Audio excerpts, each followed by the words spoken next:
September மாதம் 1ஆம் தேதி, பொதுக்காலம் 22ஆம் வாரம், ஞாயிற்றுக்கிழமை. முதல் வாசகம். இணைச்சட்ட நூலிலிருந்து வாசகம். 4ஆம் அதிகாரம் 1 முதல் 2 மற்றும் 6 முதல் 8 வரை உள்ள இறைவசனங்கள். இஸ்ரேலரே, கேளுங்கள், நான் உங்களுக்கு கற்றுத்தரும் நியமங்கள் முறைமைகளின்படி ஒழுகுங்கள். அதனால் நீங்கள் வாழ்ந்து உங்கள் மூதாதையரின் கடவுளாகிய ஆண்டவர் உங்களுக்கு கொடுக்கும் நாட்டுக்குச் சென்று அதை உரிமையாக்குவீர்கள். நான் உங்களுக்கு கட்டளையிட்டு சொல்பவற்றோடு எதையும் சேர்க்க வேண்டாம், அதிலிருந்து எதையும் நீக்கவும் வேண்டாம். உங்கள் கடவுளாகிய ஆண்டவரின் கட்டளைகளை நான் உங்களுக்கு கற்றுத்தருகிறேன். அவற்றை பின்பற்றுங்கள். நீங்கள் அவற்றை பின்பற்றி நடங்கள். அதுவே மக்களினங்கள் முன்னிலையில் உங்கள் ஞானமும் அறிவாற்றலுமாய் விளங்கும். இந்த நியமங்களை கேள்வியுறும் அனைவரும் உண்மையில் இப்பேரினம் ஞானமும் அறிவாற்றலும் கொண்ட மக்களால் ஆனது என்பர். நாம் குரல் எழுப்பும் போதெல்லாம் நம் கடவுளாகிய ஆண்டவர் நம்மோடு உள்ளார். அவரைப் போல் மக்களுக்கு மிகவும் நெருங்கிய கடவுளை கொண்ட வேறு பேரினம் ஏதாகிலும் உண்டா? நான் இன்று நேர்மைமிகு சட்டங்களை உங்களுக்கு தந்துள்ளேன். இவற்றை போன்ற நியமங்களையும் முறைமைகளையும் கொண்ட வேறு பேரினம் ஏதாகிலும் உண்டா? இது ஆண்டவர் வழங்கும் அருள்வாக்கு. இறைவா, உமக்கு நன்றி.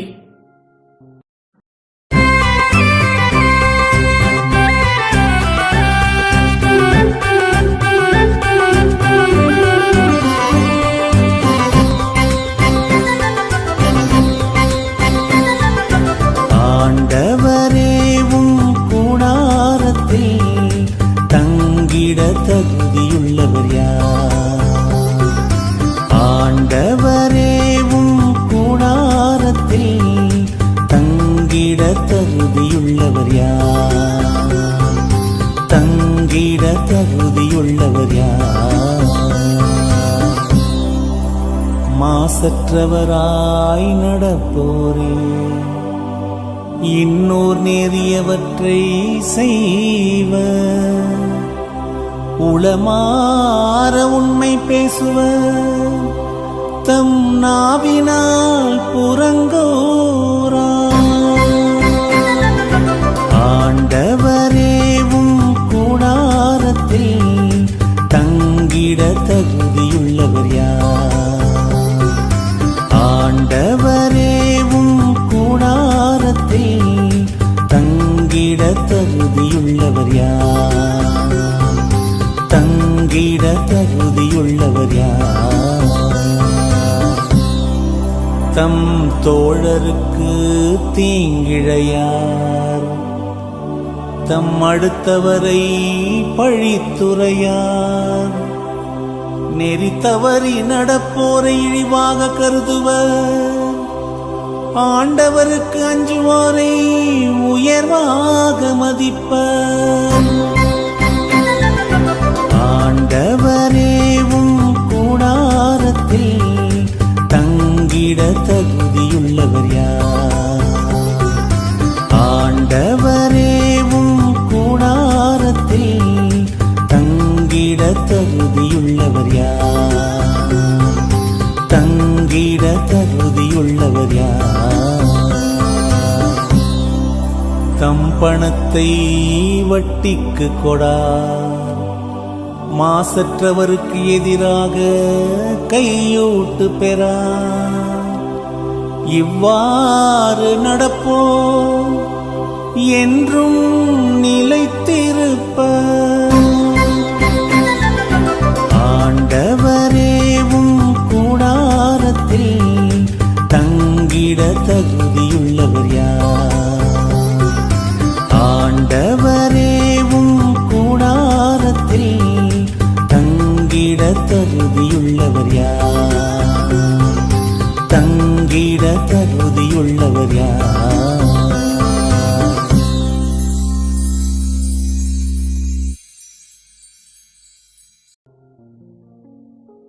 இரண்டாம் வாசகம் திருத்தூதர் யாக்கோப்பு எழுதிய திருமுகத்திலிருந்து வாசகம்.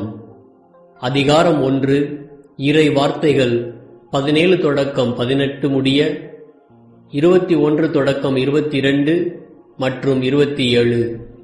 சகோதரர் சகோதரிகளே, நல்ல கொடைகள் அனைத்தும் நிறைவான வரமெல்லாம் ஒளியின் பிறப்பிடமான விண்ணக தந்தையிடமிருந்தே வருகின்றன.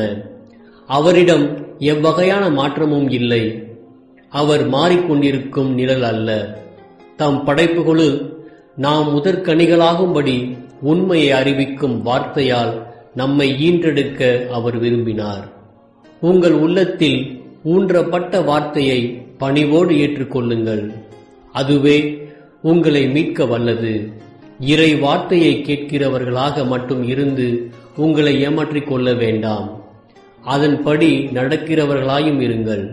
தந்தையாம் கடவுளின் பார்வையில் தூய்மையானதும் மாசற்றதுமான சமய வாழ்வு எதுவெனில், துன்புறும் அனாதைகளையும் கைம்பெண்களையும் கவனித்தலும் உலகத்தால் கரைபடாதபடி தம்மை காத்துக் கொள்வதுமாகும். இது ஆண்டவர் வழங்கும் அருள்வாக்கு.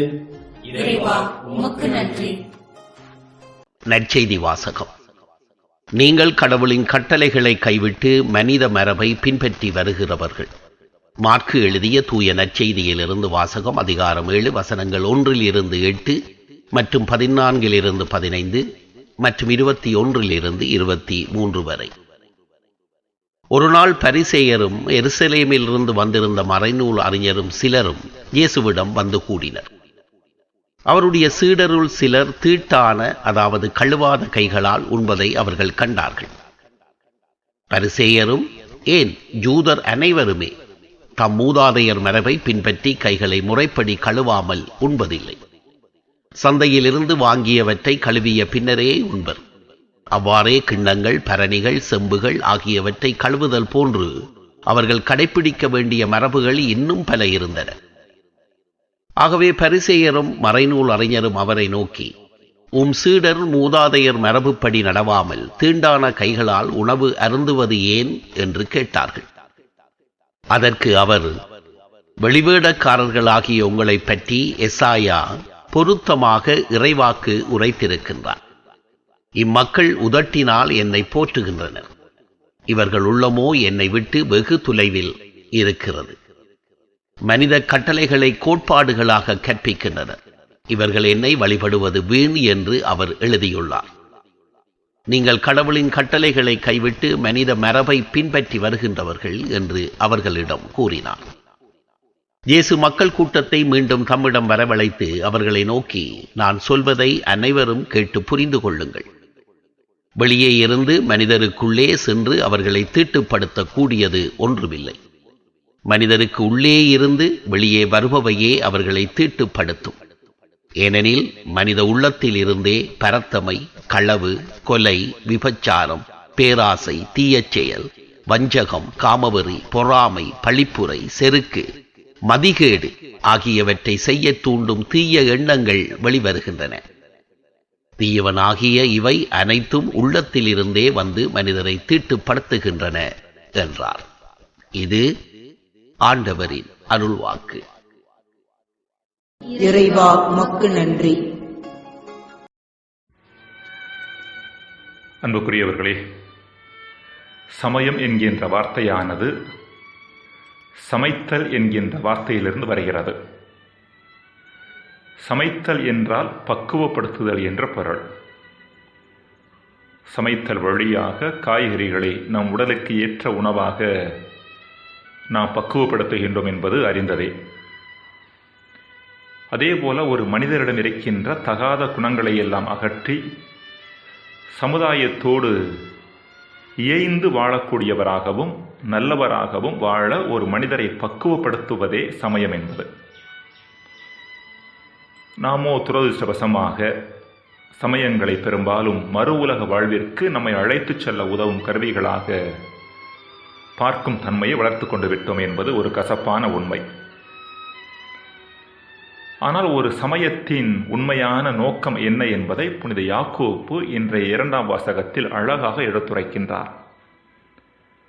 தந்தையாம் கடவுளின் பார்வையில் தூய்மையானதும் மாசற்றதுமான சமய வாழ்வு எதுவெனில் துன்புறும் அனாதைகளையும் கைம்பெண்களையும் கவனித்தலும் உலகத்தால் கரைப்படாதபடி தம்மை காத்துக்கொள்வதுமாகும் என்று சொல்கின்றார். இங்கு புனித யாக்கோப்பு சமயங்களின் 2 நோக்கங்களை எடுத்துரைக்கின்றார். ஒன்று, அனாதைகளையும் கைம்பெண்களையும் கவனித்தல். 2, உலகத்தால் கரைபடாதபடி தம்மை காத்துக்கொள்ளுதல். இதில் முதலாவது நோக்கத்தை மட்டும் கொஞ்சம் ஆழமாக நாம் இன்றைய நாளில் சிந்திக்கலாம். அன்பிற்குரியவர்களே, ஒரு மதத்தின் அடிப்படை நோக்கம் மனிதர்களுக்கிடையேயான அன்பை அதிகப்படுத்துவது. மனித அன்பு பாசம் என்கிற பெயரில் சொந்த பந்தங்களில் மட்டும் சிக்கிக்கொள்ளாமல் ஒரு பரந்துபட்ட அளவில் அது கொடுக்கப்பட வேண்டும் என்ற நோக்கில் மனிதர்களை தயாரிப்பதே மதங்களின் நோக்கம். இன்றைய முதல் வாசகத்தில் இஸ்ரேல் மக்கள் தங்களுக்கு கற்றுக் கொடுக்கப்பட்ட கட்டளைகள் மற்றும் நியமங்களின்படி ஒழுக வேண்டும் என்பது குறித்து மோசே அவர்களுக்கு அறிவுறுத்துவதை குறித்து நாம் வாசிக்கின்றோம். இஸ்ரேல் மக்களுக்கு இறைவன் கற்றுக் கொடுத்த கட்டளைகளின் சாரம் ஒன்று மட்டுமே, அது அன்பு மட்டும்தான். உலகின் ஈர்ப்பின்படியும் சுயநல நாட்டங்களோடு வாழ்ந்த மனிதர்களை அன்பின் மனிதர்களாக, பிறர் நலம் நாடக்கூடியவர்களாக உருமாற்ற கொடுக்கப்பட்டவைதான் கட்டளைகள்.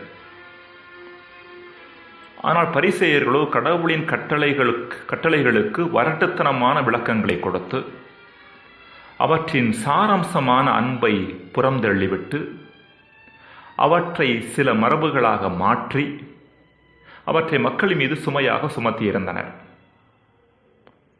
கரும்பிலுள்ள இனிப்புச் சாறை பிழிந்து தூர எறிந்துவிட்டு அதன் சக்கையை மெல்லக்கூடிய அபத்தம் இது. இந்த குருட்டுத்தனத்தையே இன்றைய நற்செய்தியில் இயேசு கண்டிக்கிறார். கட்டளைகளின் சாரமாக அன்பு மட்டுமே இருக்கிறது என்பதை மீட்டெடுப்பதில் இயேசு ஆர்வம் காட்டினார். எனவேதான் இயேசுவிடம் பெரிய கட்டளை யாது என்று மறைநூல் அறிஞர் ஒருவர் கேட்டபொழுது இயேசு கடவுளை அன்பு செய், மனிதரை அன்பு செய் என்ற அன்பின் நெறிமுறையை வழங்கினார். மேலும் புனித பவுல் கூட எல்லாவற்றையும் விட சிறந்த நெறி ஒன்றை நான் உங்களுக்கு எடுத்து காட்டுகிறேன் என்று சொல்லுகின்றார். 1 கொரிந்தியர் 12:31. இவ்வாறு சொல்லிவிட்டு அன்பை பற்றியதொரு அழகான பாடலை தருகின்றார். 1 கொரிந்தியர் 13வது பிரிவு. இந்த 13ஆம் பிரிவின் இறுதியில் நம்பிக்கை, எதிர்நோக்கு, அன்பு ஆகிய 3மே நிலையாய் உள்ளன, இவற்றுள் அன்பே தலை சிறந்தது என்கின்றார். 1 கொரிந்தியர் 13:13. இப்படிப்பட்ட அன்பு சமுதாயத்தில் ஒதுக்கப்பட்டவர்களுக்கும் கைவிடப்பட்டவர்களுக்கும் சிறப்பான விதத்தில் கொடுக்கப்பட வேண்டும் என்கின்ற செய்தியையே துன்புறும் அனாதைகளையும் கைம்பெண்களையும் கவனித்துக் கொள்வதில் நம் சமய வாழ்வு வெளிப்பட வேண்டும் என்கின்ற வார்த்தைகள் வழியே புனித யாக்கோப்பு எடுத்துரைக்கின்றார்.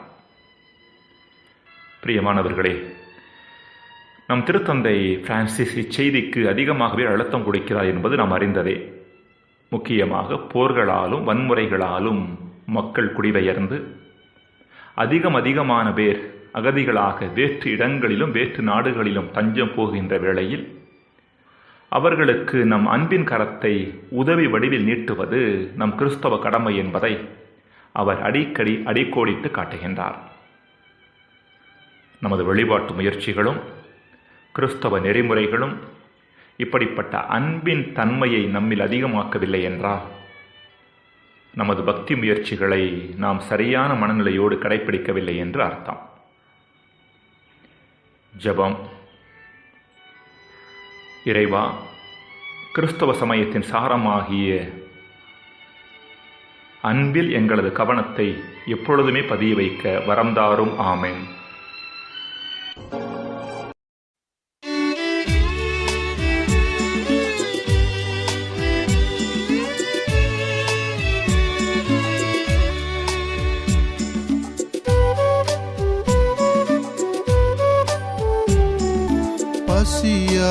பசியாயிருப்போர்க்கு உணவு கொடுத்திடுவோம், தாகமாயிருப்போர்க்கு குடிக்க கொடுத்திடுவோம், ஆடையில்லாதோர்க்கு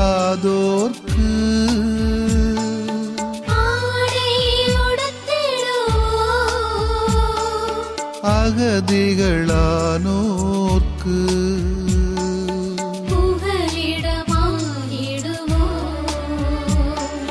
சிறையில் தவிப்போரை சந்திக்க சென்றிடுவோம். உடலுள நோயாளரை சந்தித்து உடனிருப்போம். இகமதில் இறந்தோரை அடக்கம் செய்திடுவோம். இந்த உடல் சார்ந்த நற்பணிகள் இரக்கத்தின் நிறையா.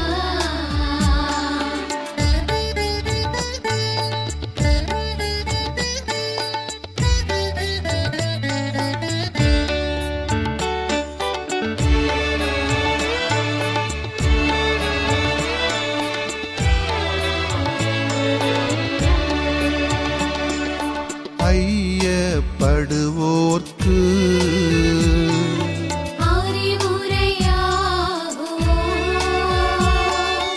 அறியாதிருப்போர்க்கு அறிவை அளித்திடுவோம். பாவியாய் வாழ்வோர்க்கு அறிவுடன் வழிகாட்டுவோம். துயரப்படுவோர்க்கு ஆறுதலாய் வாழ்வோம். குற்றம் குறைகளை குறைவின்றி மன்னித்திடுவோம். தீங்கு செய்வோரை பொறுத்து ஏற்றிடுவோம். வாழ்வோர் இறந்தோர்க்கா ஜெபங்கள் செய்திடுவோம். இந்த உளம் சார்ந்த நற்செயல்கள் இரக்கத்தின் நிறைவேயா இரக்கத்தின் நிறைவேயா இரக்கத்தின் நிறைவேயா